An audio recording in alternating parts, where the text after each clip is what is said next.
Ce document, c'est le graduel de Saint-Dié, donc qui est le plus gros manuscrit conservé dans la collection et une des plus belles pièces.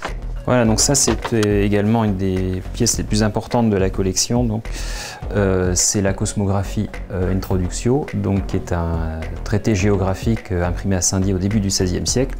Donc ces documents sont parmi les plus importantes pièces des collections, qui sont visibles actuellement dans la salle du trésor de la médiathèque Victor Hugo. Et maintenant, eh bien, on va vous emmener voir le reste, donc les collections qui habituellement ne sont pas visibles du public. Donc ici, nous sommes dans les magasins, donc c'est le lieu où nous stockons la plus grosse partie des collections. Donc il y a 3 étages comme celui-ci, la même surface, et nous conservons environ 3,5 km linéaires de collection. Donc ici, nous avons plusieurs milliers, plusieurs même dizaines de milliers de livres, environ 70 000 volumes imprimés, comme celui-ci, qui est assez connu. C'est l'encyclopédie de Diderot et d'Alembert. Vous voyez qu'on a des ouvrages qui sont simplement posés sur l'étagère et d'autres qui sont dans des boîtes. Ici, parfois c'est des boîtes standards, parfois c'est des boîtes sur mesure. Les ouvrages par exemple ici qui ont été mis en boîte, c'est les ouvrages qui sont fragiles. Par exemple ici, ils ont uniquement une couverture papier, ce qui les rend assez vulnérables. Donc des ouvrages comme ça, ou des ouvrages qui sont un peu abîmés, par exemple comme celui-ci. Alors il n'est pas encore en boîte celui-là, mais c'est des ouvrages qui avant déménagement vont être mis en boîte de protection.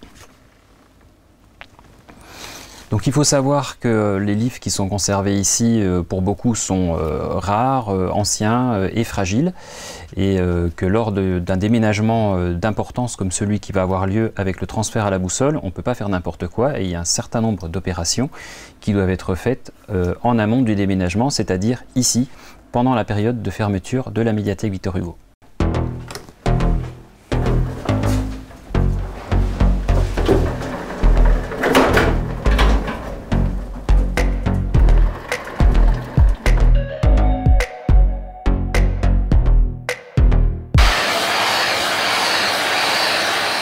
Donc la première étape pour traiter un document ancien, c'est le dépoussiérage.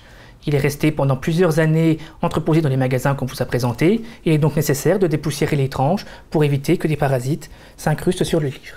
Donc deuxième étape, pour les documents les plus sales, on prend une gomme pour gommer les endroits où la poussière est incrustée, afin, de la même manière que le dépoussiérage, pour éviter tout parasitage. Pour protéger les livres les plus abîmés, la dernière étape est celle de la mise en boîte.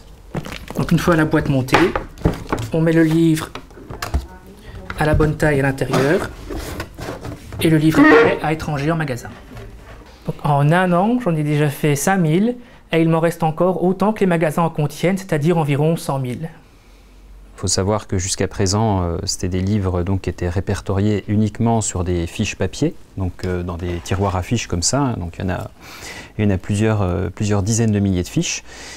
Tout cela, bien sûr, ça ne correspond plus aux manières de rechercher des gens actuellement. Donc toutes ces fiches-là, elles sont en cours d'informatisation. Donc après, les livres ils seront consultables comme le reste du catalogue des collections courantes, directement en ligne depuis son poste, depuis n'importe quel poste informatique à domicile.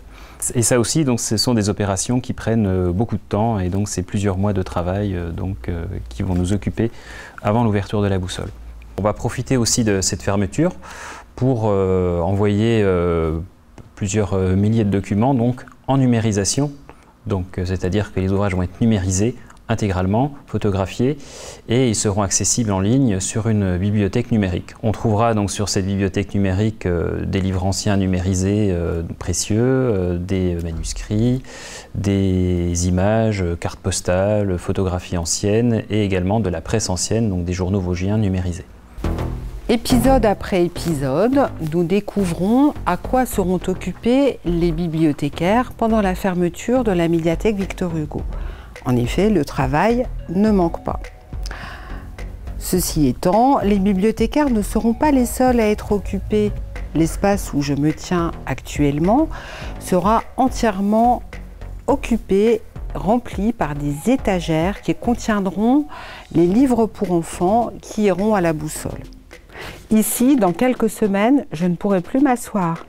En effet, cet espace sera couvert d'étagères qui contiendront des romans, une petite partie des romans qui iront à la boussole. Dans quelques semaines, plus d'ordinateurs dans cette salle, mais des livres scientifiques, des livres de sciences humaines. Nous vous invitons à découvrir toutes ces transformations dans notre prochain épisode qui sera consacré à l'installation des étagères en vue de l'installation des futures collections. À bientôt!